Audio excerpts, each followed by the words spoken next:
Hello everyone. मेरा नाम है डॉक्टर कोमल सिंह चौहान और आज की वीडियो में हम समझने जा रहे हैं चैलेंजेस और प्रॉब्लम्स ऑफ रिक्रूटमेंट। इस टॉपिक में हम समझेंगे कि रिक्रूटमेंट की प्रोसेस के दौरान क्या-क्या चैलेंजेस या प्रॉब्लम्स फेस की जाती हैं। तो चलिए शुरुआत करते हैं इस टॉपिक की।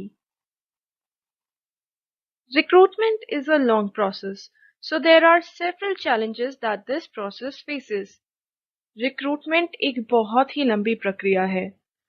हम रिक्रूटमेंट की प्रोसेस को और इसके टाइप्स को अपनी पिछली वीडियोस में डिस्कस कर चुके हैं। तो क्योंकि रिक्रूटमेंट एक बहुत ही लंबी प्रक्रिया है, इस प्रक्रिया के दौरान काफी सारे चैलेंजेस फेस किए जाते हैं, जिनमें से कुछ है attracting the right candidate, following the right recruitment method, hiring fast, how to determine the merit of the candidate and a proper recruitment agency. तो चलिए इन चैलेंजेस को हम डिटेल में डिस्कस करते हैं और हम ये भी डिस्कस करेंगे कि कैसे इन चैलेंजेस को सॉल्व किया जा सकता है। The first challenge is how to attract the right candidate, which means that how to ensure that a right candidate has applied for the job. Recruitment का जो पहला चैलेंज है वो ये है कि ये कैसे पता लगाया जाए, कैसे इंश्योर किया जाए कि एक सही कैंडिडेट ने जॉब के लिए अप्लाई किया है। रिक्रूटमेंट का मतलब ही ये होता है कि एक सूटेबल कैंडिडेट को इंकरेज करना कि वो जॉब के लिए अप्लाई करे। तो हम ये कैसे इंश्योर करें जो कैंडिडेट्स जॉब के लिए अप्लाई कर रहे हैं वो उस जॉब के लिए सूटेबल हों। It can be a bigger problem if most of the candidates who have applied are either unqualified or not efficient enough for the job. ये एक बहुत बड़ी प्रॉब्लम हो सकती है कि अगर मोस्ट ऑफ द कैंडिडेट जो ज़्यादा से ज़्यादा कैंडिडेट्स हैं जिन्होंने एक जॉब के लिए अप्लाई किया है वो या तो अनक्वालिफाइड हैं, उनके पास प्रॉपर क्वालिफिकेशन नहीं है उस जॉब के लिए, और ना ही वो प्रॉपरली एफिशिएंट हैं एक जॉब के लिए। तो ये एक बहुत बड़ा चैलेंज हो जाता है रिक्रूटमेंट प्रोसेस के लिए कि एक सही कैंडिडेट जॉब के लिए अप्लाई करे। और इस चैलेंज को कैसे फिक्स किया जा सकता है, इस चैलेंज का क्या सोल्यूशन हो सकता है? वो सोल्यूशन ये हो सकता है कि be clear about the requirements for the position in advance. एक ऑर्गेनाइजेशन को जो रिक्रूट कर रही है उसको पहले से ही क्लियर होना चाहिए अपनी रिक्वायरमेंट्स को लेकर जो वो उस जॉब के लिए एक्सपेक्ट करते हैं। Mention if there is any specific requirement in the ad and everything clearly in the application form. अगर जॉब से रिलेटेड कोई स्पेसिफिक रिक्वायरमेंट है वो एडवर्टीजमेंट में मेंशन होनी चाहिए, और एप्लीकेशन फॉर्म में भी जो जो रिक्वायरमेंट्स एक रिक्रूटमेंट एजेंसी चाहती है उस पोजीशन के लिए वो क्लियरली मेंशन होनी चाहिए। फॉर एग्जांपल, अगर किसी जॉब की रिक्वायरमेंट है कि कैंडिडेट के पास मिनिमम 5 साल का एक्सपीरियंस होना चाहिए, तो ये फैक्टर एडवर्टीजमेंट में क्लियरली मेंशन्ड होना चाहिए ताकि सिर्फ वही लोग अप्लाई करें जिनके पास कम से कम 5 साल का एक्सपीरियंस है। और इसका दूसरा एग्जाम्पल है that if a PhD is required and preferred, ask the question did you complete your PhD. अगर किसी जॉब के लिए लेट्स से असिस्टेंट प्रोफेसर के लिए पीएचडी की रिक्वायरमेंट है तो एडवर्टीजमेंट में भी ये लिखा होना चाहिए कि पीएचडी कैंडिडेट्स प्रेफर्ड, और एप्लीकेशन फॉर्म में भी पूछा जाना चाहिए कि क्या पीएचडी कंप्लीट है। सो इट्स वेरी इंपॉर्टेंट कि जो रिक्वायरमेंट्स हैं एक जॉब को लेकर उसके बारे में कैंडिडेट को पहले से ही क्लैरिफाई कर दिया जाए, because more the clarity more candidates with proper qualification will apply. जितनी ज्यादा क्लैरिटी होगी एक जॉब की रिक्वायरमेंट को लेकर उतने ही ज्यादा कैंडिडेट्स जिनके पास प्रॉपर क्वालिफिकेशन होगी वो अप्लाई करेंगे। Challenge number 2 is which method to follow. Another challenge is which method to follow for recruitment, internal recruitment और external recruitment.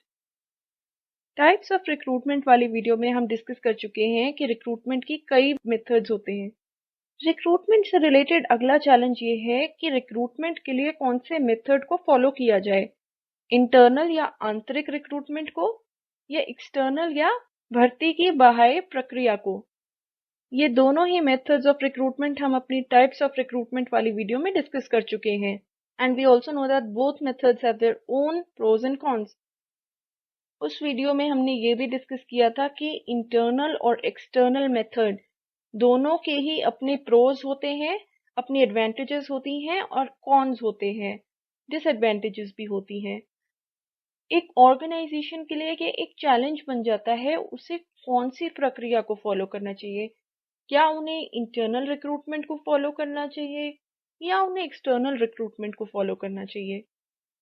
तो इस प्रॉब्लम या चैलेंज को कैसे फिक्स किया जा सकता है? By mixing the systems. एक ऑर्गेनाइजेशन दोनों ही सिस्टम्स को मिक्स कर कर अडॉप्ट कर सकती है अपनी ऑर्गेनाइजेशन में। Recruitment at higher levels is made through internal recruitment or recruitment through promotions, whereas at lower levels, external or recruitment from outside can be followed. तो इस चैलेंज को ऐसे फिक्स किया जा सकता है कि हायर लेवल्स पर तो जो भर्ती होगी वो कैसे होगी? थ्रू इंटरनल रिक्रूटमेंट होगी। इंटरनल रिक्रूटमेंट कौन सी होती है? ऐसी भर्ती जो कि प्रमोशन के थ्रू होती है, जब उसी ऑर्गेनाइजेशन का कैंडिडेट उसी ऑर्गेनाइजेशन का एम्प्लॉय प्रमोट होकर हायर लेवल की पोस्ट पर रिक्रूट हो जाता है। whereas at lower levels external or recruitment from outside is followed। Lower level पर एक्सटर्नल रिक्रूटमेंट को फॉलो किया जा सकता है। रिक्रूटमेंट फ्रॉम आउटसाइड होती है जब बाहर के कैंडिडेट्स उस जॉब के लिए अप्लाई करते हैं, वो कैंडिडेट्स ऑर्गेनाइजेशन का हिस्सा नहीं होते हैं। तो अगर लोअर लेवल पर एक्सटर्नल रिक्रूटमेंट को फॉलो किया जाए और हायर लेवल पर इंटरनल रिक्रूटमेंट को फॉलो किया जाए तो इससे एक ऑर्गेनाइजेशन की दुविधा या चैलेंज दूर हो सकता है कि उन्हें कौन से मेथड के लिए जाना चाहिए, इंटरनल के लिए जाना चाहिए या एक्सटर्नल के लिए जाना चाहिए। The third challenge faced during the recruitment process is hiring fast.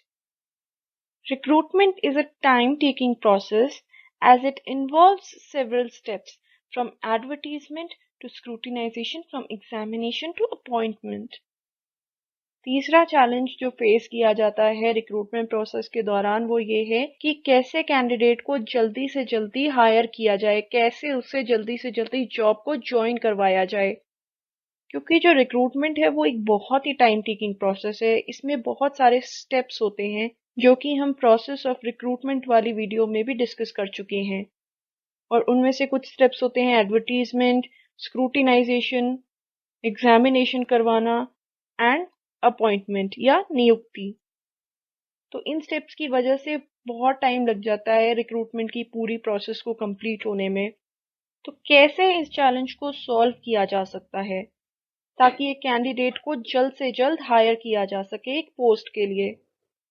Either try to complete the different stages in less time or try to remove one of the stages if possible। इस problem को fix किया जा सकता है कि अगर recruitment की प्रक्रिया की जो अलग अलग स्टेजेस होती हैं उनको कम से कम समय में कंप्लीट किया जाए, या try to remove one of the stages if possible. अगर पॉसिबल हो सके तो रिक्रूटमेंट की जो वेरियस स्टेजेस होती हैं उनमें से किसी एक या दो स्टेजेस को हटाया जा सके अगर वो पॉसिबल हो तो अगर पॉसिबल हो तो रिटन एग्जामिनेशन और इंटरव्यू की जगह पर किसी एक ही स्टेज को रखा जा सकता है अगर हमें प्रोसेस को जल्दी से जल्दी कंप्लीट करवाना हो तो, या इन डिफरेंट स्टेजेस को कम से कम समय में कंप्लीट किया जाए। दूसरा तरीका ये है। Next challenge is how to determine the merit of the candidate. एक कैंडिडेट की मेरिट को कैसे पहचाना जाए? A candidate may claim to have very high qualifications, but it is very difficult to determine whether the person possesses the knowledge in real or not. And so it's a challenge to determine the merit of a candidate। एक candidate claim तो ये कर सकता है कि उसके पास बहुत high qualifications हैं, बट ये पता लगाना बहुत बड़ा चैलेंज है कि क्या वो पर्सन वाकई में ये क्वालिफिकेशंस प्रोसेस करता है और क्या जो उसके पास नॉलेज है वो रियल है या नहीं, क्या वो एफिशिएंट है या नहीं।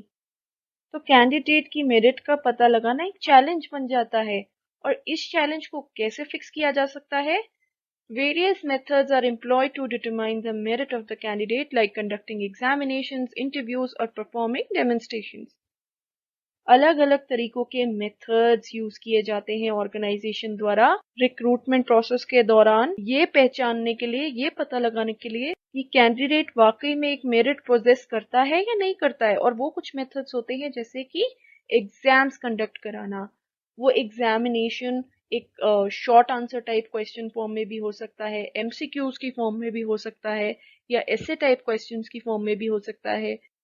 इससे हम उस कैंडिडेट की इंटेलिजेंस का पता लगा सकते हैं, उसकी मेरिट का पता लगा सकते हैं। Another method is interview. Interview के दौरान सवाल पूछे जा सकते हैं कैंडिडेट से, जिनसे ये पता लगाया जा सके कि क्या कैंडिडेट को सच में कोई नॉलेज है या नहीं है। और परफॉर्मिंग डेमोन्स्ट्रेशंस, कैंडिडेट को डेमोन्स्ट्रेट करके दिखाने के लिए भी कहा जा सकता है। फॉर एग्जाम्पल, एक क्लर्क से पूछा जा सकता है कि आप एमएस ऑफिस को यूज करके दिखाइए कंप्यूटर पे। तो ये एग्जाम्पल होता है डेमोन्स्ट्रेशन दिखाने का। इन मेथड्स के थ्रू हम डिटरमाइन कर सकते हैं कि कैंडिडेट के पास सच में नॉलेज है या नहीं है। The last but not the least challenge is which should be the recruitment agency. Recruitment agency कौन सी होनी चाहिए? In the perspective of administration, it is a challenge because this process should be conducted by an impartial body which does not fall prey to any pressure.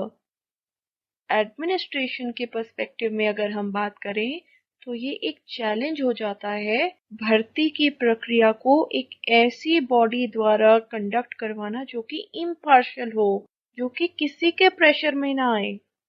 तो administration के perspective में इस problem को कैसे solve किया गया है? The UPSC and the SSC are two recruiting agencies in India. India में यूपीएससी और SSC, union public service commission and the staff selection commission, ये दो ऐसी एजेंसीज हैं जो इंडिया में एडमिनिस्ट्रेशन से रिलेटेड रिक्रूटमेंट करती हैं, ताकि बिना किसी प्रेशर के इम्पार्शियली रिक्रूटमेंट्स हो सके वेरियस पोस्ट्स पर। यूपीएससी जो है वो ग्रुप ए और ग्रुप बी की गैजेटेड पोस्ट पर रिक्रूटमेंट करती है, और जो एसएससी है वो ग्रुप बी की नॉन गैजेटेड पोस्ट और ग्रुप सी पर रिक्रूटमेंट करती है। So these were the challenges of recruitment. उम्मीद है आपको ये टॉपिक समझ में आया होगा। तो आज की वीडियो में इतना ही। अगर आपको मेरी ये वीडियो पसंद आई हो तो प्लीज़ इसे लाइक कीजिएगा, शेयर कीजिएगा और मेरे चैनल को सब्सक्राइब कीजिएगा। Thank you so much. आपका दिन शुभ हो।